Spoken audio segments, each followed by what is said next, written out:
സഹോദര എന്തെങ്കിലും ആവശ്യം വന്നാൽ ഞാൻ അങ്ങോട്ട് വിളിക്കുന്നുണ്ട്. ഒഴിവുണ്ടോ ജസ്റ്റ് ഇങ്ങോട്ട് വിളിക്കേണ്ട ആവശ്യമില്ല. മനസ്സിലാക്കി എനിക്ക്. എങ്ങനെ നിന്റെ ഈ ക്വാളിഫിക്കേഷൻ വെച്ച് നിനക്ക് ഏടെ ജോലി കിട്ടുന്ന? ആ പറഞ്ഞ ജോലി പോയി. വേറെ എന്തെങ്കിലും നിനക്ക് പൈസ വല്ലതും വേണം? ഓക്കെ. നിന്റെ സ്വഭാവത്തിന് ഒരു മാറ്റമില്ലല്ലോ. ഓപ്പോസിറ്റ് നിൽക്കുന്ന ആൾക്ക് ഇത് എങ്ങനെ ഫീൽ ആവുന്നതിനെ പറ്റി വല്ല ധാരണ ഉണ്ടോ നിനക്ക്? ഈ ഒരു സ്വഭാവം വെച്ചിട്ട് എനിക്ക് ഇന്ന് ഇതുവരെ എത്ര ബന്ധങ്ങളാണ് നഷ്ടപ്പെട്ടിട്ടുള്ളത്.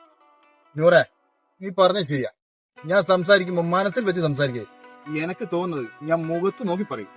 അതിനർത്ഥം എനിക്ക് ആരോടും ബഹുമാനം സ്നേഹമൊന്നും ഇല്ലെന്നാണ്. എടാ താനിയെ, നിന്നെ ഞാൻ കാണാൻ തുടങ്ങിയിട്ട് കുറച്ച് കാലങ്ങളായിട്ടുള്ളൂ. എങ്കിലും നിന്നെ ഞാൻ കുറച്ചൊക്കെ മനസ്സിലാക്കിയിട്ടെന്ന് കൂട്ടിക്കോ.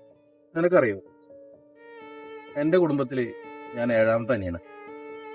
മൂത്തവന്മാരെല്ലാം ഈ ഒരു ടൈപ്പാ. അടിയും വഴക്കും വെറുപ്പിക്കലും. പക്ഷെ ഞാൻ അത്ഭുതത്തോടെ നോക്കിയിട്ടുണ്ടാ. എനിക്കൊരു പ്രശ്നം വരുമ്പോൾ അവരെന്റെ കൂടെ നിന്നിട്ടുള്ളൂ. അതുകൊണ്ട് നിന്നെ ഉപദേശിച്ച നേരാക്കലല്ല എന്റെ ഉദ്ദേശം. എന്നാലും നമ്മൾ സംസാരിക്കുമ്പോൾ കുറച്ചൊക്കെ ഒന്ന് ശ്രദ്ധിച്ചാൽ മറ്റുള്ളവരുടെ വെറുപ്പ് സമ്പാദിക്കാതിരിക്കണം. വീണ്ടും വിളിക്കുന്നു. ഇവനോട് എത്ര പറഞ്ഞാലും മനസ്സിലാവില്ല. ഞാനെന്നാ വണ്ടി എല്ലാ സഹോദര, നിന്നോട് മലയാളത്തിലല്ലേ പറഞ്ഞത്? നിനക്ക് എന്താണ് പണിയുടെ കുളിച്ചിട്ട് എടുത്തു തരാൻ? ബെസ്റ്റ് അഡ്വൈസർ കൊള്ളാം.